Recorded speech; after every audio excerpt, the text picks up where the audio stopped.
দুপুরে স্নান টান করে ফ্রেশ হয়ে নিয়েছি। তো এখন চলো ঝটপট করে রেডি হয়ে নিই। রেডি হয়ে কোথায় যাই না যাই চলো এই ভিডিওতে শেয়ার করব। তো যা যা পরবো সব কিছু এই যে বের করে নিয়েছি। আর এই যে এখন শাড়িটাও পরে নিয়েছি। আর শাড়ি পরার সময় তোমাদের দাদাভাই কিন্তু যখন বাড়িতে থাকে আমাকে কিন্তু অনেকটাই হেল্প করে। তো আজকে ভাবলাম একটু সোনার গয়না পরবো, এই জন্য দেখো সোনার গয়না টয়না পরে সব মানে ঝটপট রেডি হয়ে নিচ্ছি। যাব হচ্ছে মন্দিরে পুজো দিতে। যেহেতু মন্দিরে পুজো দিতে যাব, একটু আলতা না পরলে কি হয় বলো। তো মা বললো আলতা পরে নিতে, আর মা অলরেডি পরে নিয়েছে। মাকে একটু শাড়িটা ধরে দিচ্ছিলাম। তো দুজন মিলে এখন মোটামুটি রেডি হয়ে নিয়েছি।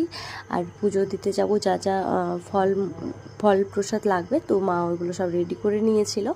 তো এখন দেখো দুজন মিলে রেডি হয়ে নিয়েছি। আর দুজনে এটা হচ্ছে ফাইনাল লুক। কেমন লাগছে অবশ্যই তোমরা কমেন্ট করে জানিও। তো যাই হোক চলো এখন যাই মন্দির থেকে পুজো দিয়ে আসি। দেখা হবে আবার নেক্সট মিনি ব্লগে। সবাই ভালো থেকো, সবাইকে টাটা।